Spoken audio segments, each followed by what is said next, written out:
Queridos irmãos, nós estamos lendo a primeira carta de São Paulo aos Coríntios e São Paulo começa o capítulo 3 dizendo: irmãos, não pude falar-vos como a pessoas espirituais. Tive que vos falar como a pessoas carnais, como a crianças na vida em Cristo. Pude oferecer-vos somente leite, não alimento sólido, pois ainda não éreis capazes de tomá-lo, e nem atualmente sois capazes de receber alimento sólido, visto que ainda sois carnais. São Paulo, portanto, se refere à visita, à passagem dele pela cidade de Corinto. Ele se refere à sua pregação. E ele diz: eu não pude falar-vos como pessoas espirituais, porque sois carnais. A primeira coisa que me chama a atenção nisso é observar que, de fato, há um discurso espiritual para os espirituais. Mas mesmo no Evangelho, existe um discurso adaptado ao homem carnal, àquele que é iniciante, ao que ainda não subiu do nível de um homem psíquico, como víamos na primeira leitura de ontem. E uma das coisas que eu mais vejo acontecer hoje em dia é pessoas se aventurando em temas espirituais, místicos, sendo ainda humanamente uma negação. Virou, de certo modo, moda falar de coisas espirituais. Então, vira e mexe tem alguém falando sobre as moradas de Santa Teresa, as noites de São João da Cruz, os graus da oração, a contemplação infusa dos mistérios da fé, os êxtases, as coisas mais sublimes, mas não são capazes de fazer uma mínima mortificação, não são capazes de sequer arrumar a cama, não são capazes de fazer o mínimo sacrifício por quem quer que seja, não fazem direito ao seu trabalho, não são atenciosos com as pessoas, faltam com a palavra, faltam com a honestidade mais básica, porque resolveram se ocupar com a emulação do espiritual, sem ainda terem capacidade para suportarem o mais de Deus. É a mística fingida. Hoje em dia é muito comum encontrar isso daí.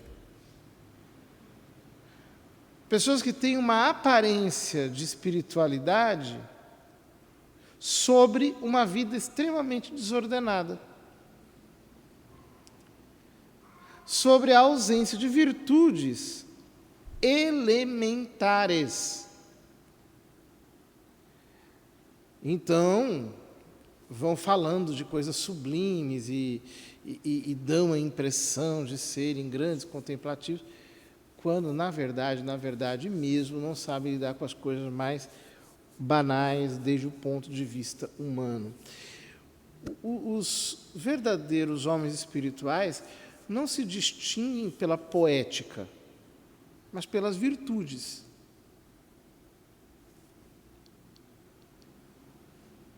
Ou seja, a prova dos 9 está no dia a dia mesmo.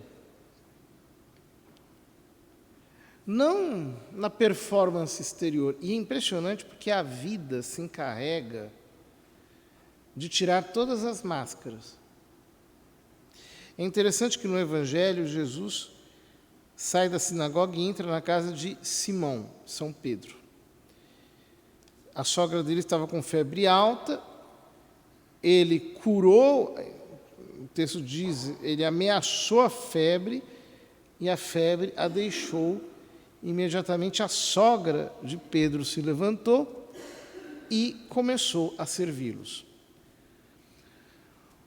Ou seja, uma pessoa que está...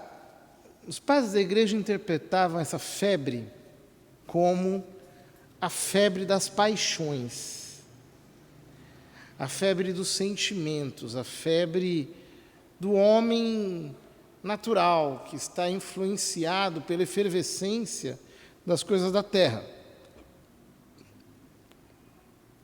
A sogra de Pedro não pode servir a Cristo antes de ser curada da febre.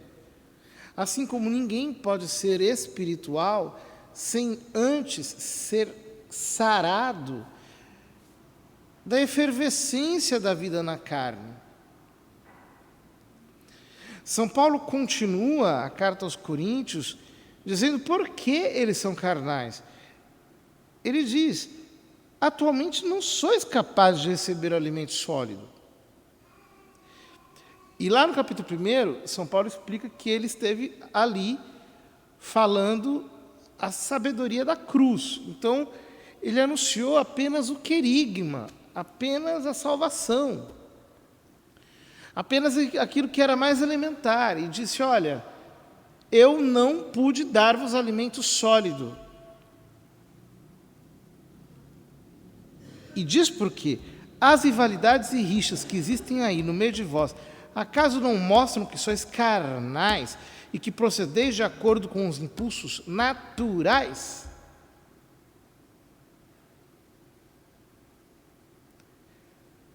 É isso. São Paulo olhava para os coríntios e via que ali havia rixa, havia rivalidade, havia ciúme, havia disputa, havia contenda. E qual é a conclusão que ele chegou? Ele disse: eu não posso passar para a página 2, eu tenho que ficar com vocês na página 1. Eu tenho que anunciar o querigma até vocês se converterem. O mal da nossa geração é que ela já está querendo ir à página 100 sem ter passado pela primeira ainda. A nossa geração é muito interessada em coisas excêntricas. Então quer saber da última onda do profetismo moderno, quais são as centrais em que estão acontecendo as coisas mais espirituais, onde estão os místicos, está querendo ler literatura de alta teologia, de alta especulação. Aí aparecem os garotinhos sabichões, que sabem muitas coisinhas, mas que não tem estrutura de personalidade, não foram formados pelo Evangelho, não se converteram a Deus de verdade. Fazem controvérsias, outros estão querendo saber dos moveres mais atuais, mas desconhecem o mínimo. Esses dias um irmão me contava que uma certa comunidade em que eles estão fazendo a apresentação do querigma, os membros da comunidade disseram: olha, para nós não está sendo muito bom, porque é uma coisa muito elementar, muito básica. A gente quer algo mais elevado. O que eles querem de elevado? Querem as últimas ondas do movimento do Espírito Santo na Terra, dos moveres carismáticos e não sei o quê, e dizem: não, essa coisa de querigma, cruz, é uma coisa muito elementar, a gente não quer pensar muito nisso porque nós queremos algo mais sólido. Pois é, mas não adianta dar algo mais sólido se você olha e o que você está vendo é o quê? Rixa, rivalidade, ciúme, disputa, pessoas invejosas, pessoas com todo tipo de contenda, de briga. Não adianta você dar o mais sólido. O fulano tem que se converter. E o que converte? O que converte é o capítulo 1 da Carta aos Coríntios, ou seja, entender a cruz. é entender a sabedoria da cruz, é entender que quem é que morreu por nós, é entender que é Ele que é o centro de tudo, que Ele é a nossa sabedoria, a nossa justificação, a nossa redenção, a nossa santificação. É Ele, é Ele, é Ele. É sobre Ele, é sobre Ele. Então nós temos que voltar o coração para Ele, temos que ficar com Ele, temos que gastar tempo com Ele, temos que ter intimidade com Ele, temos que ter vida de oração com Ele, temos que ter vida sacramental com Ele. É Ele, é Ele, é Ele. Somente depois de estar realmente fundado na redenção, é que então, aí vem o capítulo 2, aí vamos falar de outras coisas, aí vamos falar sobre dons e carismas, vamos falar sobre ministérios, vamos falar sobre a atuação do Espírito Santo, sobre o crescimento na graça. Mas para crescer na graça, eu preciso antes nascer para ela de verdade. Às vezes eu olho para as pessoas e percebo que o Evangelho não entrou mesmo. Porque elas continuam dando frutos amargos, ruins. Frutos que não são os frutos da cruz, os frutos de Cristo, os frutos da graça de Cristo. E ele continua. Quando um declara, eu sou de Apolo, e outro, eu sou de Paulo, não estás procedendo como pessoas simplesmente naturais, como homens psíquicos? Pois o que é Apolo? O que é Paulo?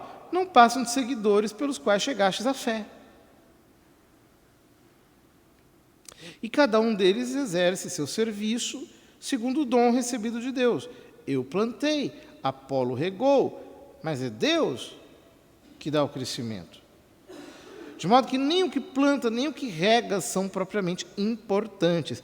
Quem é importante é aquele que faz crescer Deus. Aquele que planta e aquele que rega formam uma unidade, mas cada um receberá o seu próprio salário proporcional ao seu trabalho. Com efeito, nós somos cooperadores de Deus, e vós sois lavoura de Deus, construção de Deus.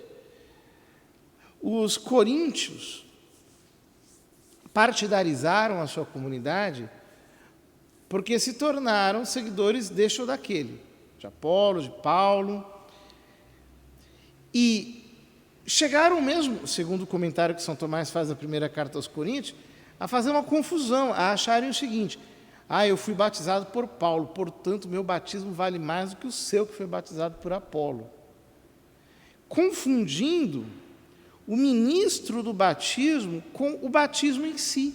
Eles chegaram a esse nível de partidarismo. E São Paulo mostra: vocês são doidos. Vocês não entenderam ainda que é Deus que dá o crescimento, que vocês são lavoura de Deus, construção de Deus, é Ele. É Ele que faz crescer. Eu, Apolo, somos ministros, somos servos dele. É Ele que faz crescer. Queridos irmãos, nós jamais podemos ser homens espirituais se a nossa mente está cheia de partidarismo humano. E como as pessoas gostam de fazer isso? De dividir o corpo de Cristo, de criar todo tipo de contenda. Até hoje existe isso. Uns dizem, não, eu sou desta linha. Outros dizem, não, eu sou daquela outra linha. Aí o fulano que é desta linha olha para o que é da outra linha com raiva, com espírito de perseguição. E o outro pode ser um santo, mas ele julga tudo na perspectiva do seu preconceito e vira uma desgraça. Nós precisamos ser homens espirituais. E para isso nós precisamos entender que o centro é Cristo. E que é Ele a base de tudo. Realmente, a gente olha para muitas pessoas e percebe que elas não se converteram de verdade, que elas continuam com as mesmas reações naturais de antes. Algumas decaem, porque isso sempre é possível, crescem um pouco, depois decaem, voltam para aquela posição natural. Ouvem a palavra, mas a palavra passa por elas com a flecha que passa em torno da sua cabeça. Não entra, não atinge. Já vi muitas pessoas assim, que realmente não se envolvem profundamente com Deus, com a palavra, com Cristo, que estão apenas vivendo uma vida cristã normal, vão à missa, comungam, confessam, estão tocando a vida, mas tanto faz. Podem estar aqui, podem estar lá, podem ouvir uma boa pregação, uma pregação não tão boa, tanto faz, é tudo a mesma coisa. Elas continuam assim, inacessíveis, a palavra não entra no coração delas, não se transformam, não mudam em nada, não se tornam pessoas piedosas, cheias de amor a Deus, cheias de sentido sobrenatural, procurando a glória de Deus em tudo, que se envolvem com a presença de Deus verdadeiramente, não se tornam assim. Se tornam tão somente pessoas exteriores, movidas pelo que está do lado de fora, e não tem um coração cheio de reverência, de temor pelo Senhor. São homens naturais. Homens que não progridem verdadeiramente na graça de Deus. Não nos enganemos. Pelo contrário. Que nós possamos entender que Deus não se convence com base em poesia humana, em retórica, nada disso impressiona Deus. A única coisa que impressiona Deus é Cristo. Por isso diz São Paulo, Cristo em vós é a esperança da glória. Ele tem que estar em nós temos que ter as virtudes dele, o caráter dele, nós temos que ser uma reprodução dele. Só ele impressiona o Pai. O resto é mais do mesmo. Portanto, se nós não somos uma reprodução de Cristo, se a nossa vida não exprime a vida dele, podemos parecer o que quisermos, mas na prova da realidade, nós seremos tão somente impostores e que Deus nos livre disso.